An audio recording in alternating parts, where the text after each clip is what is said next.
Hey everyone, we are live for our Sunday weekly warm-up. We have a full house. Oh my gosh, we have a full house because we are doing a panel, and so you know it's going to be good. We have Brad Hughes, of course, and then we have a variety of faces we know you're going to recognize, including people that have been on the show before, people that have been in the Teach Better community, and of course, the person we can't get rid of, Andrea is here from the Teach Better team. She's like the biggest OG of all time. So we'll be right back.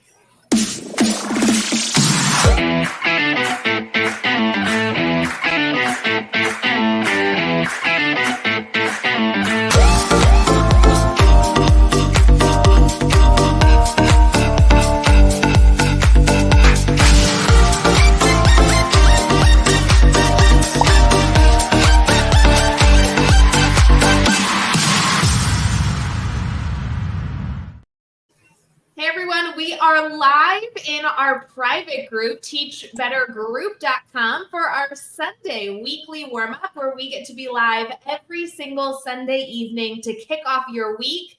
This week brings back something that all of you in this group told us we had to keep in the Sunday show, and that was all about panels. We are doing our first panel of the season, and we are going to have a blast. Brad Hughes is in the house. Brad, how are you doing? Are you ready for this panel? I'm doing great, and I couldn't be in better company. Megan, Jackie, Julie, Andrea, and of course my co-host with the most on the Lake Michigan coast, Ray Hewart. Excited to be with all of you, and if you're joining us live here in the comments here in our Sunday weekly warm-up phase, make sure you grant StreamYard permission to see and use your name. Make sure you say hi to us in the comments. Let us know where you're joining us from, maybe what you teach, what your important role in education might be, who you're looking forward to hearing from the most, and above all, let us know how we can support you as we get our panel underway. So as we were thinking through our panel, and I promise we're going to do introductions soon, we realized that the most questions we're getting right now, especially whether you're in the group or just in my email inbox, it's so full of people kicking off their year, especially with the grid method. How is this working for students? You're running into hiccups. So we decided this entire panel is not only a group of educators that are all-star grid users, but also educators that are part of our Teach Better Ambassador family. So we just get to have lots of fun time with them, and we always need more ambassador time, to be honest. So we're going to start off first with the woman who co-created our ambassador program, and of course, it has been a grid method teacher for a long, long, long time. Andrea, how are you? Do you want to do a little intro of who you are and what you do? Of course. Well, hi, everybody. I'm so excited to be here. I feel like I'm on screen with all my babies. Like, I love this. These are my people. So yes, I am one of the co-creators of the Ambassador Program. So the three lovely ladies you see sitting here with us are ambassadors. And I am also a training and development specialist. I think that's my specific title for the Teach Better team. So I get to work with the authors of our Teach Better Academy. So that's such an important part of my job. I love being able to get courses out to everybody. And then I work with the ambassadors, and then I just kind of help out with other little stuff as it comes up. I'm also a 7th grade English language arts teacher, taking a little bit of time off now to be home with my family. I've got 2 young kids, but yeah, I love the grid, and I can't wait to talk about it some more. Oh, it'll be so fun. Andrea, I remember so many times that we would text about just grid things in the classroom. So excited to share those today. I'd love to throw it over to Megan. Megan is joining us, and she would love to do a quick intro and then a little about herself as well. Megan, do you mind unmuting and sharing a little bit about yourself?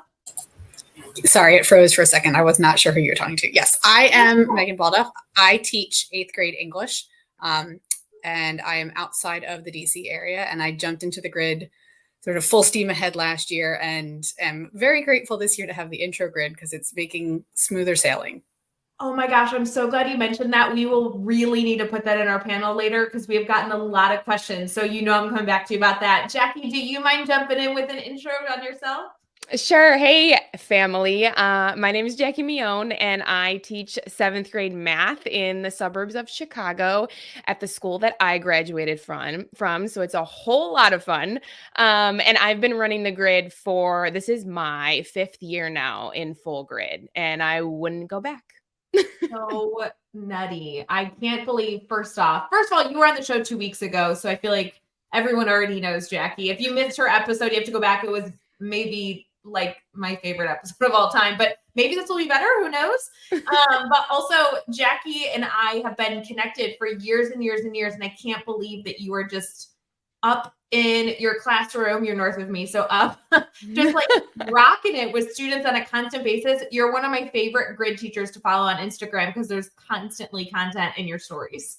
It was because of you, girl, that I was able to do the grid. So our lives crossing was such a gift because I wouldn't know of the grid otherwise. So shout out to you. So much learning back and forth. Julie, we're really, really happy you're here as well. I love working with you, Julie. I get to visit your classroom all the time. Do you mind sharing a little bit about yourself to our community? Yeah, so my name's Julie Saller. I teach at Plano High School. It's also a Chicago suburb, representing in Illinois here. I actually started grid a year and a half ago in my Algebra 1 classes, and then now I'm completely implemented it across all 3 of the different sets of classes I teach.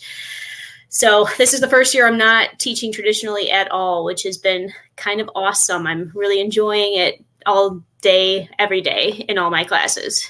That is a big deal, Julie. I didn't realize that this is like the first year that you are full grid in all your classes at the high school level. I'm so excited for you. We'll have to talk more about that too.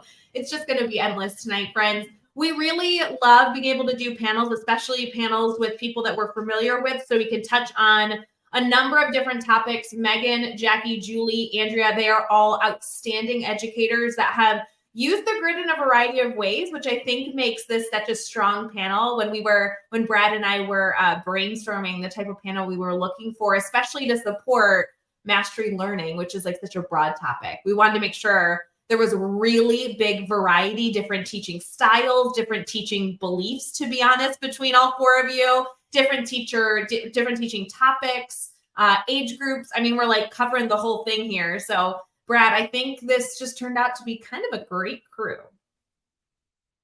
I think what we have here is we've got a grid of passionate educators. We've got everyone representing different areas of teaching, different experiences with the grid, and so we've got a grid about the grid. It's a meta grid. I'm really excited about tonight.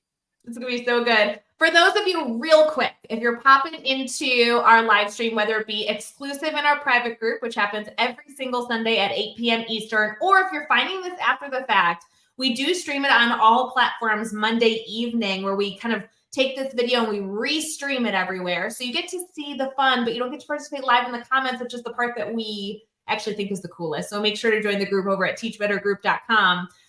If you're not familiar with the grid is a mastery learning framework created by the one and only Chad Ostrowski, who we all bow to all the time.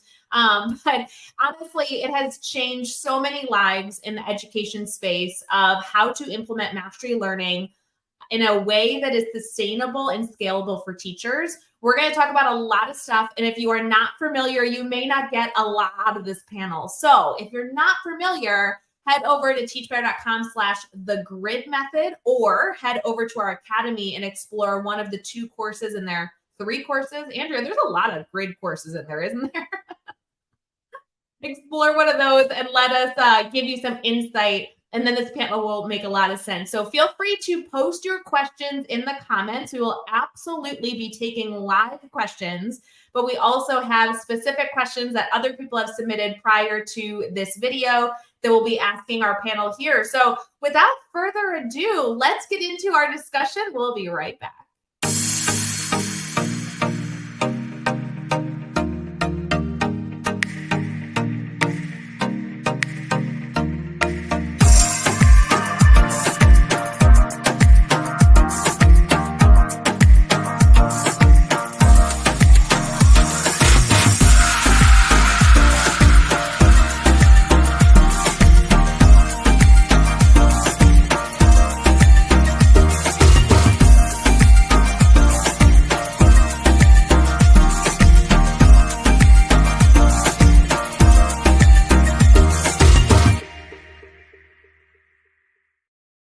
Hey everyone, we are here to talk grid, and we have an incredible panel lined up, and Brad and I are so excited to dive in. Shout out to Brianne Fennell, who is rocking it always, a member of our Teach Better team, and in the comments putting links, tagging friends, and being a huge support.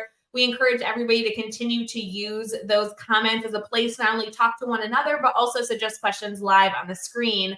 You know, I will tell our panelists, we have been collecting questions to ask you. I feel like some of them are really useful for the beginning of the year. So we're going to kind of push our panel to really emphasize their experience with the grid at the beginning of the school year, because sometimes that's the hardest time of year because you're teaching students so many new things. But first and foremost, I'd love to kick it off for whoever is interested in kicking off and answering the first question with having you guys share a little bit about what you feel like the grid has added to your classroom. What's the benefit? What's the reason you continue to use it versus trying it, deciding it's not a good fit, and moving away from the topic? Whoever wants to jump in and kick it off.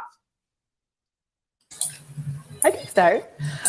So for me, it gave me time back in my classroom, one-on-one with my kids. So as you know, our class sizes keep getting bigger, right? So literally one year I had a class of almost 34 students, and teaching to the whole class is never going to work for that. I had kids who were high, kids who were, above average, below average, in between, needed help.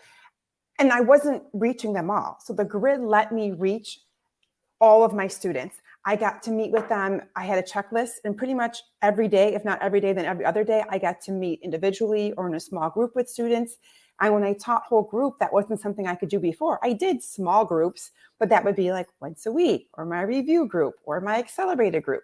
But doing the grid allowed me to really work one-on-one, and I got to see my students in a different way, because students act differently in a small group or one-on-one with you than they do as a whole group. So that's my favorite. It gave me time back to really work with them one-on-one.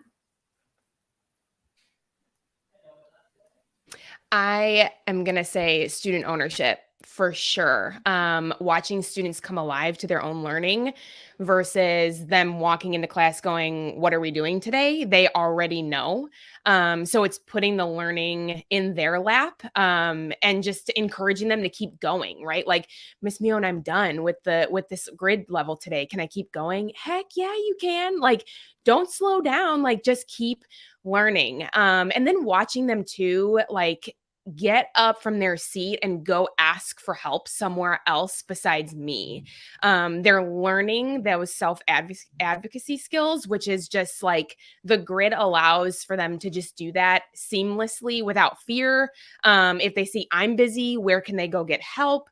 It has just like completely solidified us in our 7th grade math classroom as we're a family moving through learning together at different paces, but we can all help each other out. Yeah, I'm just going to echo everything that Andrea and Jackie said. I do it for the same reasons. But the one thing that I think I realized the most when I first implemented grid was that for years I've been holding some kids back from their learning and learning at their own pace, and also leaving a lot of kids behind. And I think with grid, that's not happening as much as it used to when I used to teach traditionally to the whole class. I was always teaching that middle, and there were kids that were like bored to tears, ready to move on to the next thing. And then there were kids on the other end that were completely lost, and I had to leave them behind. And that's just not happening with the grid method. And I think that's my favorite part of it altogether. Something interesting for me coming up, just hearing the comments in the panel so far, is that we know that the grid method is a learning mastery system. So it systematizes your classroom operations, your instruction, and there may be a risk that it's all about sort of the nuts and bolts, the procedures. But what I'm hearing is it is actually something that weaves through the classroom culture, and it actually brings you together. Jackie, you used the word family. It develops and it solidifies the community. And Jackie, we were talking not too long ago about the fact that if you have a guest teacher, a substitute teacher come in for you, that thread of the grid method continues even in your absence. Yes, for sure. Yeah, having a sub is the easiest with the grid method framework because the kids already know what what they're supposed to do. They don't actually need an adult in the room to tell them what to do. The adult needs to be there just to supervise and make sure they stay alive. But like, they don't need an adult, which is just so cool because they're not looking to that single adult to get all of their learning done. They know where to go to keep learning. So it is seamless with a sub for sure.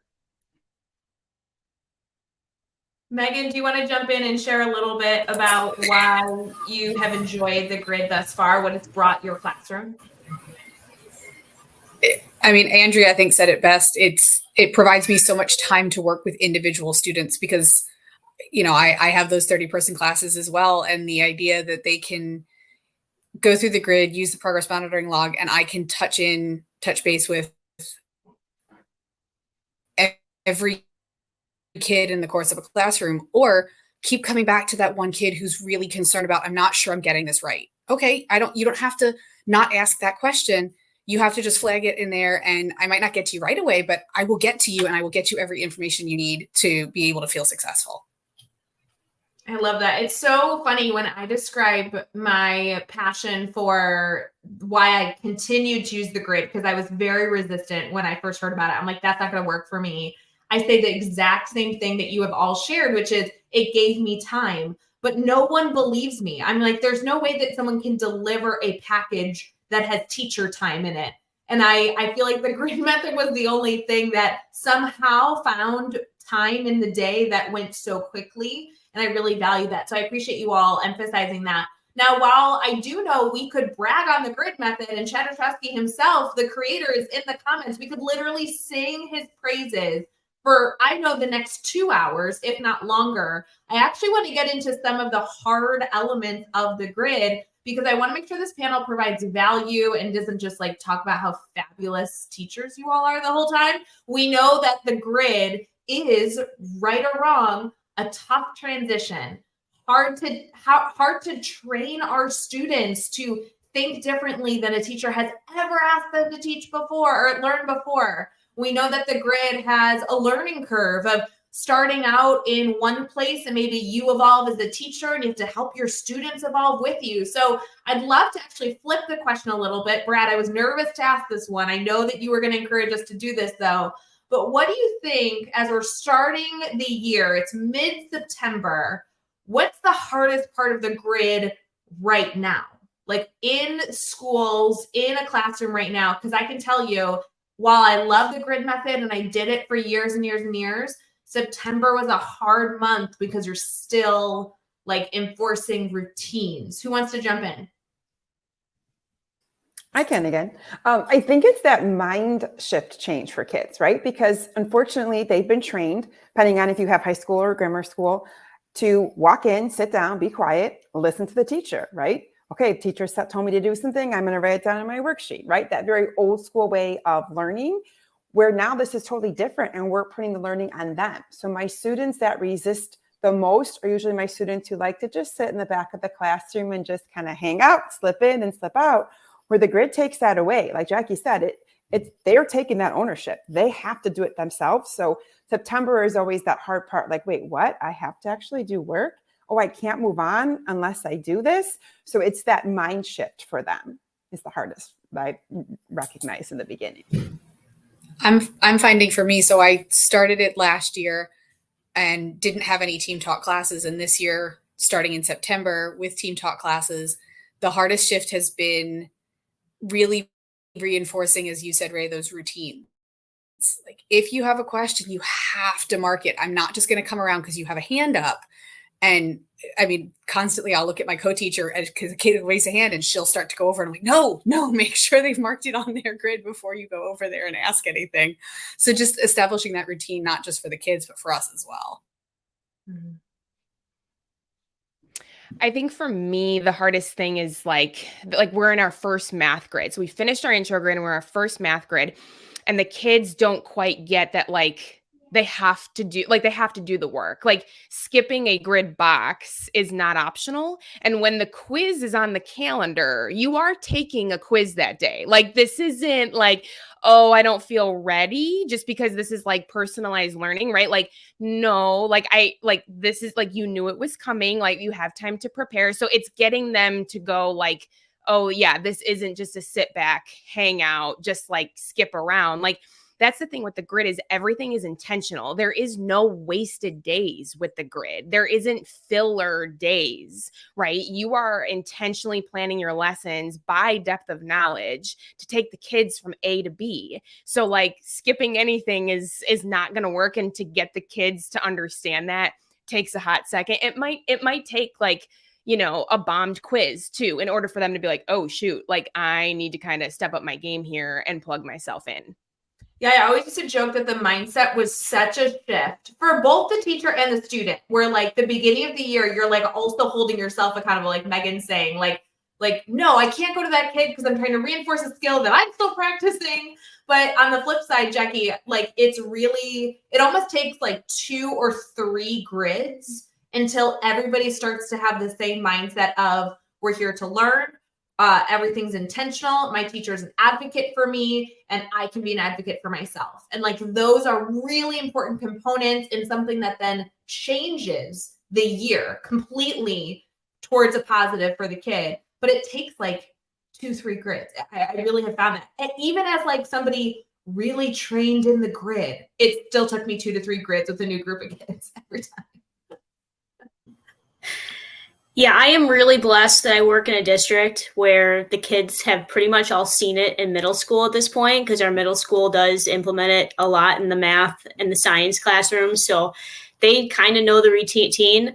But there's still that, I teach a lot of freshmen, there's still that transition from 8th to freshman year that is a little bit of a struggle to get them used to that routine. And they went from a block schedule to now a traditional 43-minute-a-day schedule. So there's not as much time to work in class as I think they're used to seeing in the middle school. That's the part I have the biggest struggle with. Plus, in September, there's been like a lot of disruptions. We've had fire drills, safety drills, map testing already. So that's been the part that's been the biggest struggle for me, is all these like things that are disrupting the process in different class periods, but not so much getting them used to grid, because they've been trained already. It's been kind of nice for my freshmen. That's really helpful, Julie, that you have that background where the teachers that they had prior actually were trained in this model. That's a really very, very neat perspective.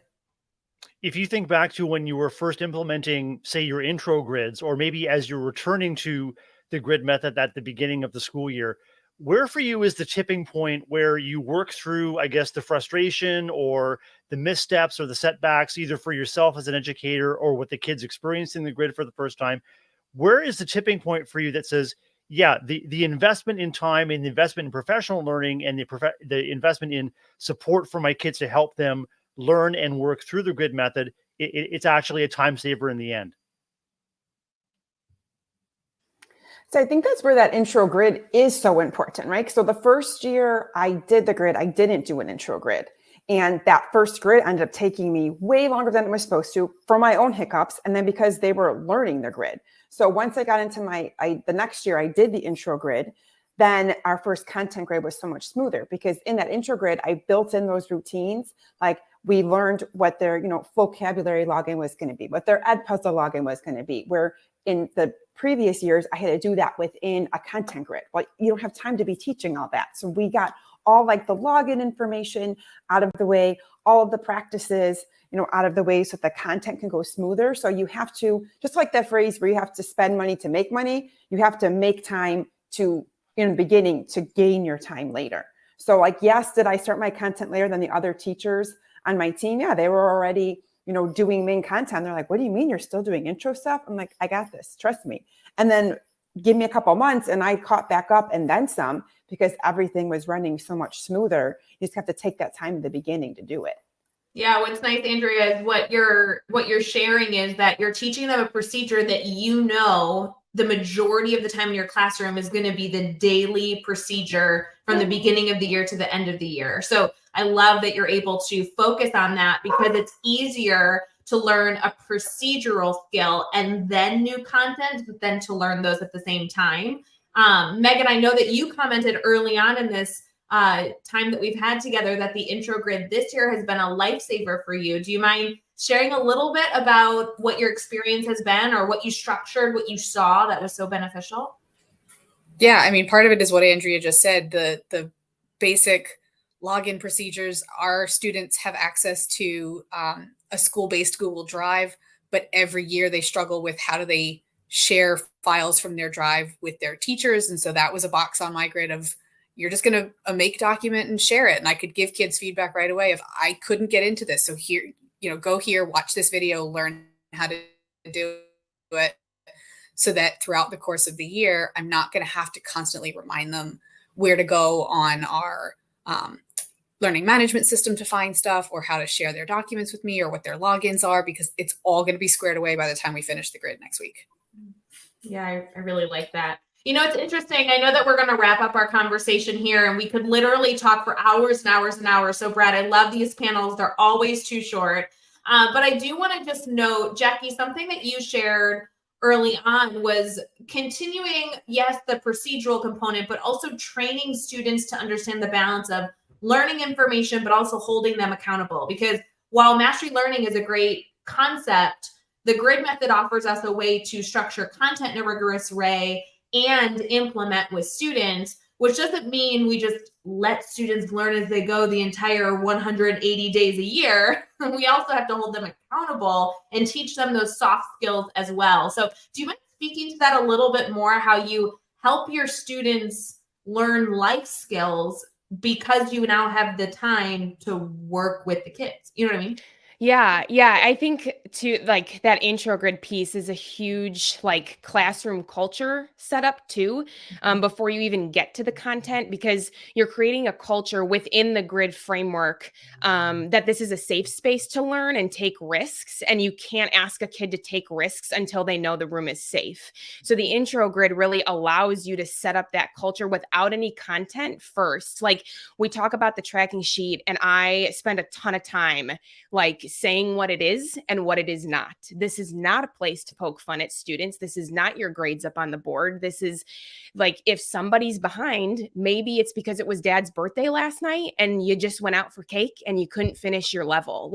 Dad's birthday is way more important. You just know then today, this is what you're coming in and you're getting done, because you're not on pace with the calendar, but that's okay. That is nothing about what you know or what you don't know. So the tracking sheet is really a great way to hold students accountable, that oh, I need to do this and this today in order to get caught up. And I think it allows more room too for celebration, right? Because we don't celebrate learning enough. We just expect kids to do the thing.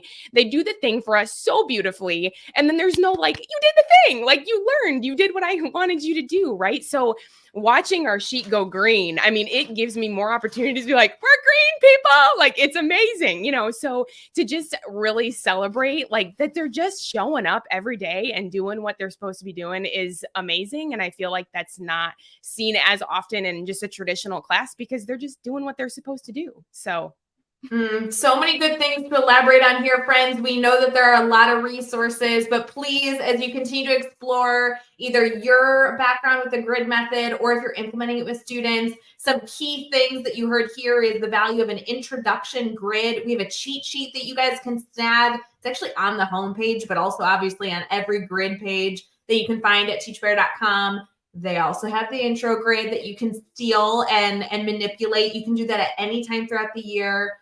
So please feel free to use that as frequently as you see fit, whether it be the beginning of a new semester, maybe a new student joins your classroom, or you're just doing the grid and you've decided to jump in October, do an intro grid. It'll really help you out. Other things that were mentioned was the tracking page, which is how students are going to track their progress through the grid. I know we have some of you submitted questions on goal setting and reflecting, helping with transitions in and out of the classroom environment. And of course, looking at how you can actually have that time with students, those conferences, as Megan noted, actually having time to talk to every single student every single day is amazing. I know we're going to wrap up our conversation here, but Brad, I would love if you could help us make sure that we have everyone's contact information. Do you mind facilitating that? Happy to do that. Andrea, I can shift things over to you. We'll work our way around the grid. How can folks get in touch with you and stay in touch with you with questions or to follow up? Sure. The easiest would be my email. So it's just my name, Andrea at teachbetter.com. You can find me on our website. My Twitter handle is there as well. It's Kulchbrenner ELA. So send me a DM. I'd love to chat. Julie, as a high school educator, how can fellow educators stay in touch with you? Yeah, I'm probably the most visible on, I don't want to call it X, but Twitter. My handle is at EdTechMathTeach. You can DM me. I have my DMs open as long as you follow me. I'm also on Blue Sky, but I'm not on there as much as I could be. Same handle at EdTechMathTeach. And if you want to email me, best way is through my school email. It's jsaller@plano88.org. Appreciate that. Jackie, I know that you're Mion in the middle, but I think you're kind of tops in our book. How do we keep in touch with you? Yeah, so that handle is my teacher Instagram, and you can see all things that I'm doing in my room. I try and post as often as I can. So that's the easiest way to get in contact with me. Megan, thrilled you can join us tonight. And how can we stay in touch with you? Just like Julie and Andrea, Twitter is probably one of the best places, and that's my handle there. You can also get me on my school email, which is just megan.balduff@fcps.edu. I love this. So many good things here. I will give a little background before we log off, Brad. I feel like this is a good spoiler.